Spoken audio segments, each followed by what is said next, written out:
અલે તારું શ્રીખંડ ને ચીજ આવી ગયું છે, ક્યાં મૂકું? એક કામ કરો, કબાટમાં મૂકી દો કપડા ભેગું. લે પણ કબાટમાં થોડું હોય આ. તો પછી આને ક્યાં મુકાય? ફ્રીજમાં. હા તો મૂકી દો ને, એટલે નથી ખબર પડતી. બધું પૂછવું જ પડે.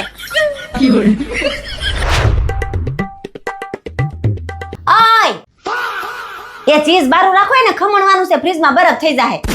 તે જ તો કીધું હમણાં મૂકવાનું. એ પણ ખબર ન પડતી હોય તો જરાક પૂછી લેવાય ને.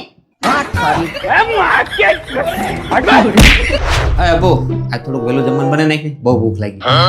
તમારે તો જઈ હોય તે વહેલું જ જમવું હોય. એમની ઘરવાળી ઘડીક શાંતિથી બેઠી છે તો બેહવા દઈએ. ઘડીક મોબાઈલમાં કોકા મારો જાવ, હમણાં બનાવી દઉં. આ જસો, રસોઈ બની ગઈ છે, હાલો જમી લ્યો. अच्छा હા આવું હમણાં 5 મિનિટમાં. એવું નહીં કે વેલા જમી લઈ તો કે ઘરવાળી નવરી થાય. ઘરવાળીને તો હાવ કામ વાળી જ રાખી દીધી છે. લે પણ હું હમણાં વહેલું કેતો.